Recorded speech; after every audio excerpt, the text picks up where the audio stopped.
News आपके साथ मैं हूं रचना। शुरुआत करेंगे सुपरफास्ट 100 की और आपके साथ मैं हूं राकेश पांडे। सुपरफास्ट 100 में बात सबसे पहले एनसीपी सुप्रीमो शरद पवार की। एनसीपी सुप्रीमो शरद पवार ने नरेंद्र मोदी पर विवादित बयान दिया है। शरद पवार ने कहा है कि मोदी का दिमाग खराब हो गया है, अगर हमारी सरकार बनी तो मोदी को अस्पताल में भर्ती कराएंगे।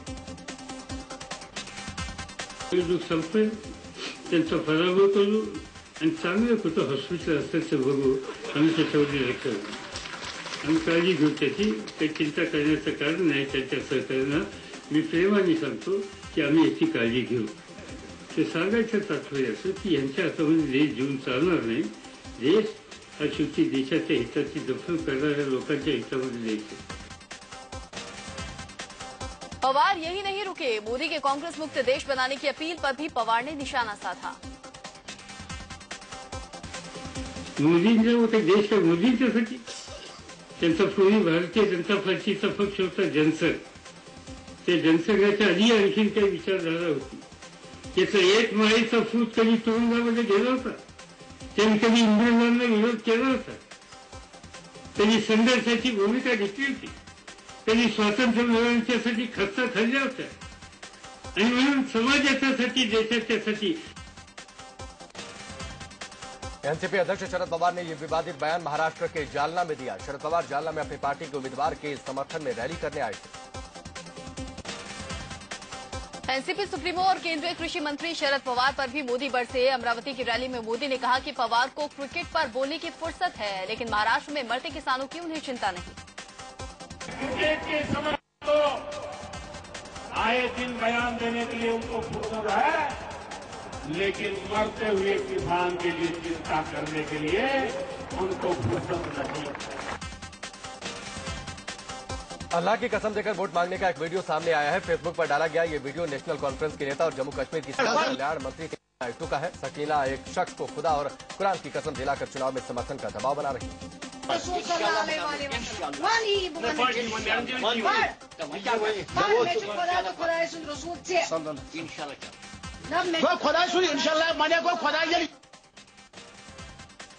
वीडियो में दिख रहा है कि ये शख्स कसम नहीं लेना चाहता। हालांकि सकीना और उनके सहयोगी बार बार उनसे ऐसा करने को कह रहे हैं। बुजुर्ग शख्स कहते हैं दिखते हैं कि मैडम यानी इट्टू के लिए काम करेंगे, लेकिन कसम नहीं लेंगे।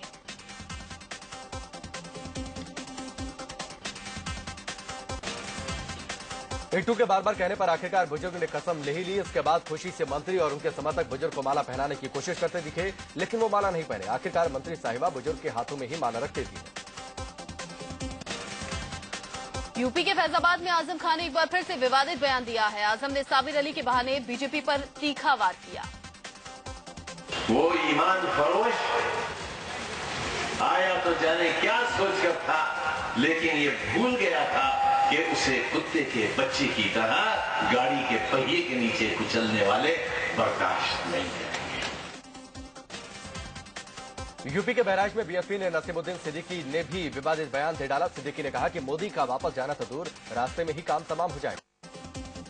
जिस दिन आपने कहीं फैसला कर लिया, न भाजपा दिखाई देगी, न सपा दिखाई देगी, न कांग्रेस, मोदी जहां है वापस भी नहीं पहुंच पाएंगे, बीच में ही काम तमाम हो जाएगा। वहीं बिजनौर में मुरादाबाद से बीएसपी प्रत्याशी अजय याकूब कुरैशी ने भी नरेंद्र मोदी के खिलाफ बदजुबानी की। कुरैशी ने मोदी को हैवान बता दिया। मैंने कहा जालिम दरिंदा, सबसे बड़ा हिंदुस्तान का सबसे बड़ा जालिम हैवान नरेंद्र मोदी। मैं आज भी कह रहा हूं। राजस्थान के टोंक में बीजेपी के कार्यकर्ता सम्मेलन में बीजेपी विधायक ने मर्यादा लांघते हुए कांग्रेस अध्यक्ष सोनिया गांधी और उपाध्यक्ष राहुल गांधी पर विवादित बयान दे दिया। सोनिया जी के पास गाड़ी नहीं है, अरे भाई क्या पैदल चलते हो क्या? और इनको मोदी जी का जिस दिन प्रधानमंत्री पद पे बैठेंगे, ये इटली के लिए रवाना हो जाएंगे। कांग्रेस सहारनपुर से अपने उम्मीदवार इमरान मसूद के बचाव में उतर आई है। इमरान मसूद को लेकर कांग्रेस ने चुनाव आयोग को चिट्ठी लिखी है, जिसमें मसूद की उम्मीदवारी रद्द नहीं करने की अपील की गई है। इससे पहले कांग्रेस उपाध्यक्ष राहुल गांधी ने विवादित बयान को लेकर इमरान मसूद का बचाव किया था। उन्होंने कहा था कि मसूद ने यह भाषण 6 महीने पहले तब दिया था जब वो कांग्रेस में नहीं थे। उन्होंने कहा कि ये कांग्रेस की सोच नहीं। शिवसेना प्रमुख उद्धव ठाकरे ने सहारनपुर से कांग्रेस उम्मीदवार इमरान मसूद को चेतावनी दी है। उद्धव ने कहा कि आप मोदी को मारोगे तो क्या हम मूक दर्शक बने रहेंगे।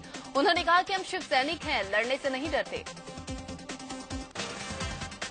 बीएसपी सुप्रीमो मायावती और बीजेपी के पीएम उम्मीदवार नरेंद्र मोदी पर आपत्तिजनक बयान देने के मामले में यूपी की कैराना लोकसभा सीट के एसपी प्रत्याशी नाहिद हसन के खिलाफ केस दर्ज किया गया। दरअसल शामली में समाजवादी पार्टी के कैराना से लोकसभा प्रत्याशी नाहिद हसन ने मायावती और मोदी पर आपत्तिजनक बयान दिया था। उन्होंने जो कहा था, इंडिया न्यूज आपको सुना भी नहीं सकता। बीजेपी के पीएम उम्मीदवार नरेंद्र मोदी आज अरुणाचल प्रदेश में रैली करेंगे। ईटानगर में रैली के बाद मोदी असम में 3 अलग अलग जगहों पर जनसभा को संबोधित करेंगे। उधर बीजेपी के प्रधानमंत्री पद के उम्मीदवार नरेंद्र मोदी ने महाराष्ट्र से लेकर कर्नाटक तक धुआंधार रैलियां की। महाराष्ट्र में 3 रैलियां करने के बाद मोदी ने बीजापुर और बेलगाम में जनसभा को संबोधित किया। महाराष्ट्र के अमरावती में नरेंद्र मोदी ने कांग्रेस उपाध्यक्ष राहुल गांधी को निशाने पर लिया। मोदी ने कहा कि शहजादे मुझे ही सुबह शाम याद करते रहते हैं और हिंदुस्तान की बात करने की जगह गुजरात का हिसाब मांगते हैं। शहजादे यहाँ आए थे, आजकल वो सुबह शाम मुझे याद करते रहते हैं और चुनाव हिंदुस्तान का है, हिसाब गुजरात का मांग रहे हैं। मोदी ने कहा कि राहुल गांधी कहते हैं कि गुजरात के विकास मॉडल का गुब्बारा फूटेगा, लेकिन कांग्रेस का गुब्बारा तो गुजरात में उड़ ही नहीं पाया। वो कह रहे हैं गुजरात मॉडल का गुब्बारा फूट जाएगा। अरे गुजरात की जनता ने सच्चाई के सहारे पर निर्णय किया और आपके गुब्बारे को फूटने ही नहीं दिया। मोदी ने कहा कि राहुल गांधी अपनी मां सोनिया गांधी की बातों को भी गुब्बारे की तरह मानते हैं। मोदी ने दावा किया कि सोनिया के नेतृत्व वाले राजीव गांधी फाउंडेशन ने गुजरात को नंबर 1 करार दिया है। हर रैली की तरह नरेंद्र मोदी ने अमरावती में भी कांग्रेस मुक्त भारत का नारा दिया। उन्होंने कहा कि 1857 में अंग्रेज मुक्त भारत नारा दिया गया था और अब कांग्रेस मुक्त भारत का वक्त आया है। अमरावती की रैली में नरेंद्र मोदी ने कहा कि बाल ठाकरे को सच्ची श्रद्धांजलि तभी होगी जब महाराष्ट्र से एक भी कांग्रेस या एनसीपी का सांसद चुनकर दिल्ली न जा पाए। नांदेड़ की रैली में मोदी ने कहा कि उनकी सरकार बनने पर राजनीति के अपराधीकरण पर रोक लगाई जाएगी। उन्होंने फास्ट ट्रैक कोर्ट बनाकर आपराधिक नेताओं पर कार्रवाई करने की बात भी कही। आम आदमी पार्टी के संयोजक अरविंद केजरीवाल आज दिल्ली में चुनावी रैली करेंगे। केजरीवाल पश्चिमी दिल्ली संसदीय क्षेत्र में घूमेंगे। इसके बाद द्वारका में लोगों को संबोधित करेंगे। राहुल गांधी आज ओडिशा जाएंगे। राहुल गांधी ओडिशा के कोरपुत जिले में पब्लिक मीटिंग में शिरकत करेंगे। उसके बाद राहुल ओडिशा के नवरंगपुर और छत्तीसगढ़ के बस्तर में रैली करेंगे। कांग्रेस अध्यक्ष सोनिया गांधी ने दिल्ली में पहली चुनावी रैली की। करोल बाग में हुई इस रैली में सोनिया ने अरविंद केजरीवाल पर जमकर निशाना साधा। उन्होंने कहा कि सरकार चलाना कोई बच्चों का खेल नहीं।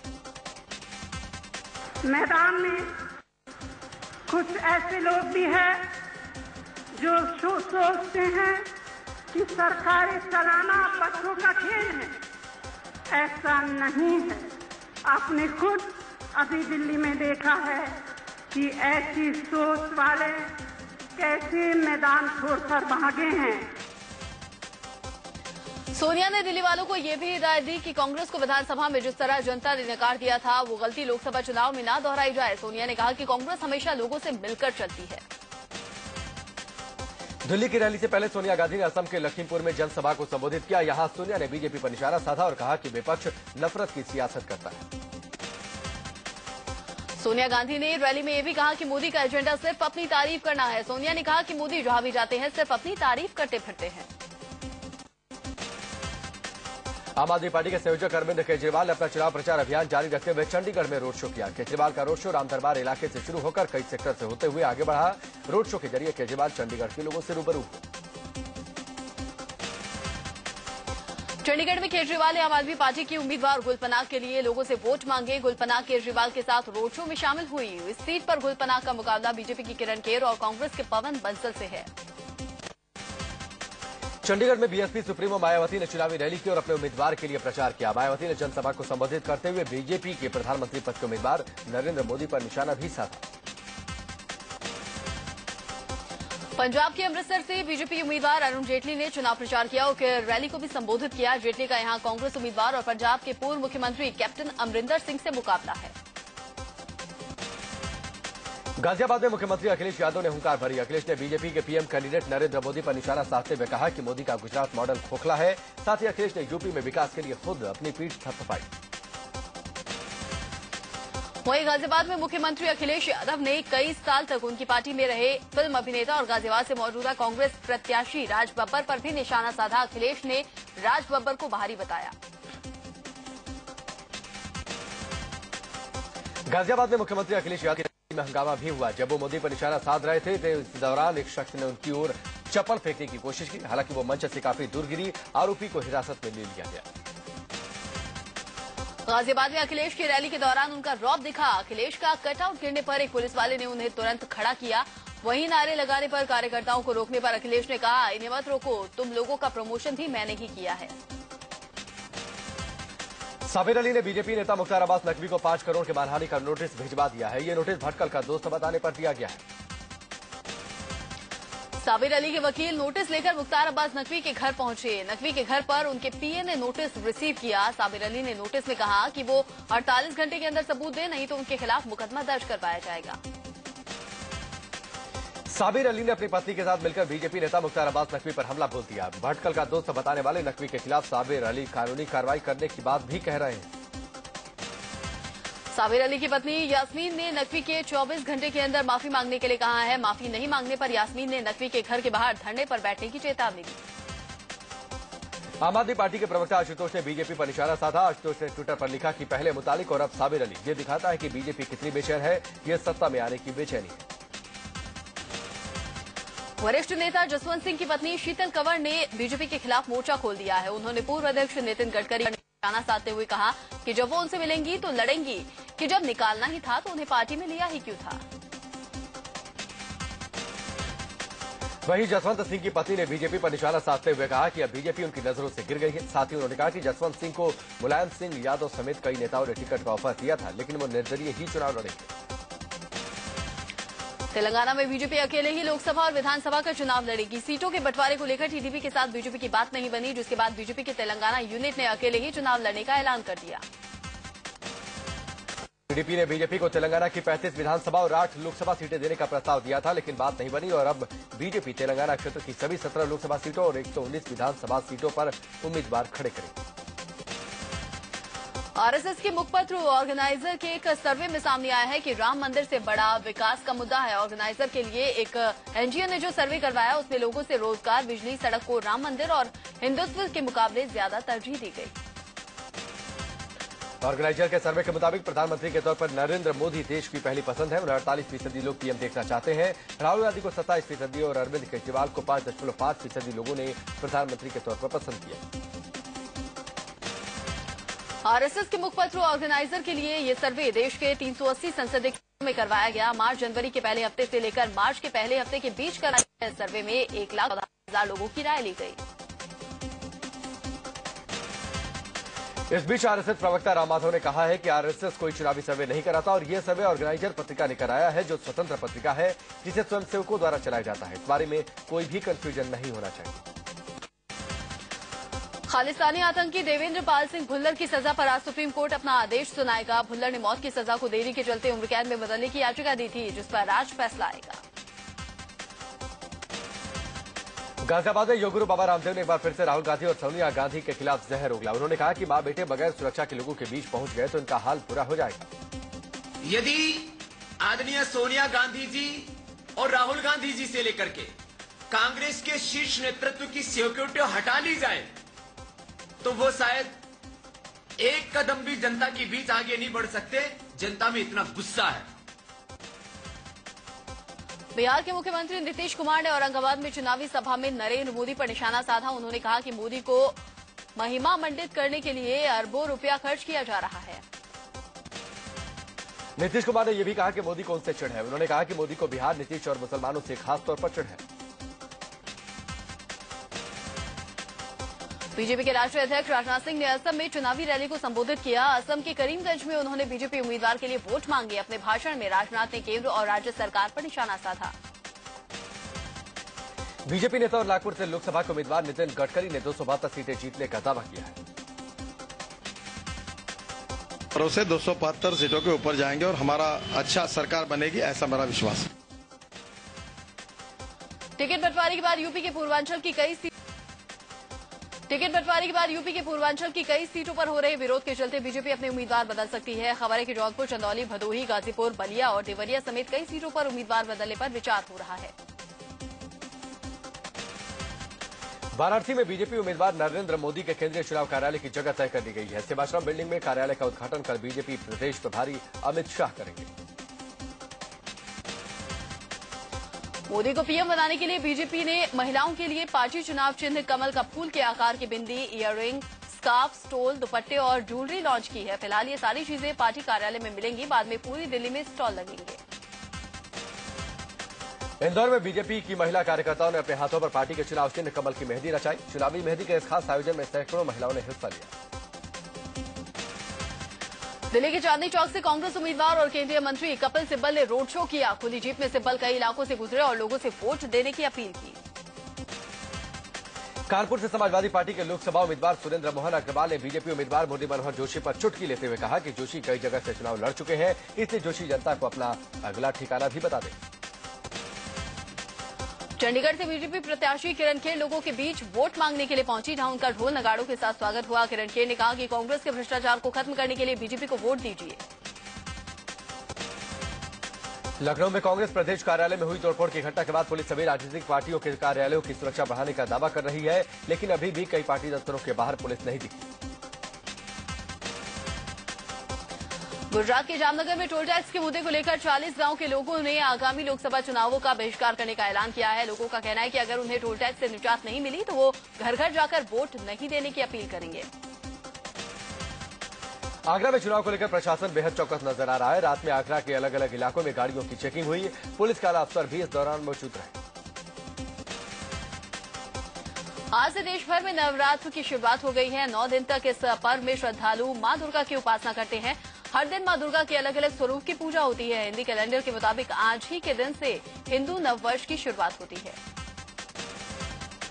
नवरात्र में मां वैष्णो देवी के दर्शन के लिए देश भर से भक्त पहुंच रहे हैं। कटरा नवरात्र को लेकर वैष्णो देवी श्राइन बोर्ड ने श्रद्धालुओं के लिए विशेष व्यवस्था भी की है। चैत्र नवरात्र को लेकर वैष्णो देवी मंदिर में सुरक्षा के खास इंतजाम किए गए।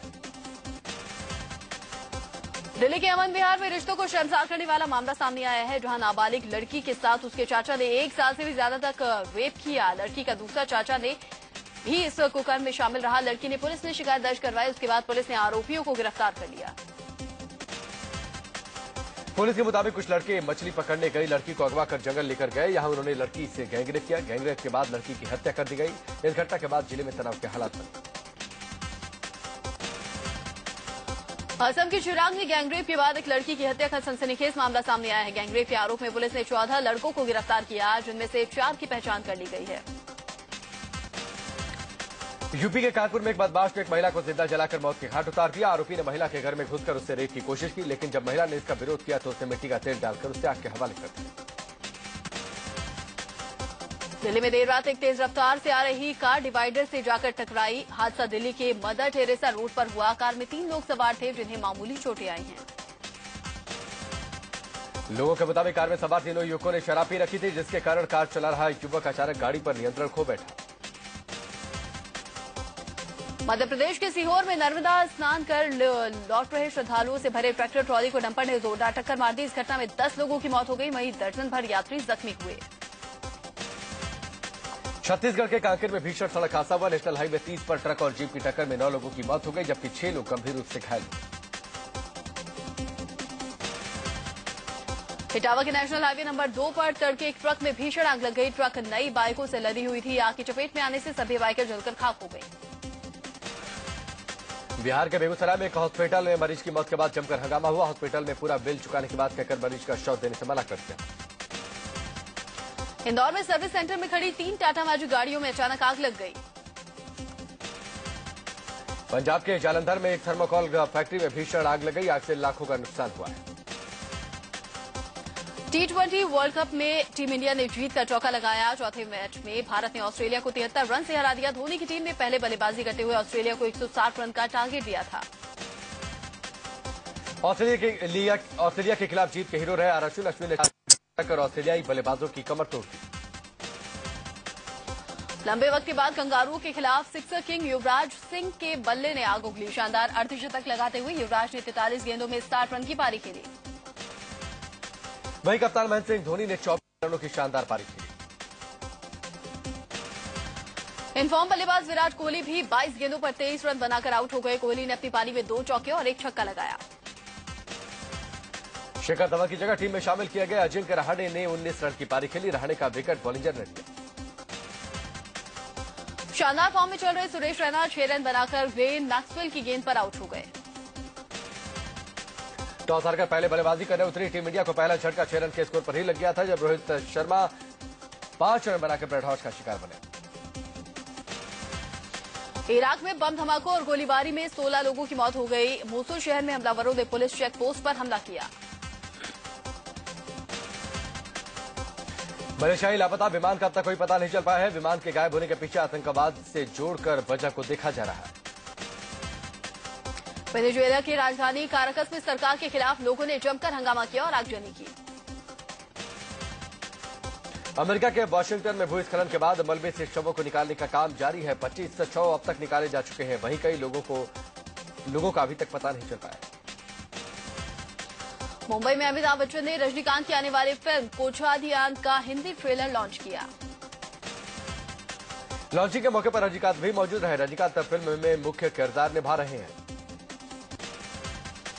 रजनीकांत की फिल्म कोछाधियान अब 1 मई को रिलीज होगी। पहले फिल्म 11 अप्रैल को रिलीज होने वाली थी। बॉलीवुड का मानना है कि अमिताभ बच्चन और एक्ट्रेस कटरीना कैफ को लाहौर में होने वाले साहित्य और सांस्कृतिक सम्मेलन के लिए पाकिस्तान ने बुलावा। बॉलीवुड के सुपरस्टार सलमान खान स्पोर्ट्स पर आधारित एक फिल्म को प्रोड्यूस करना चाहते हैं।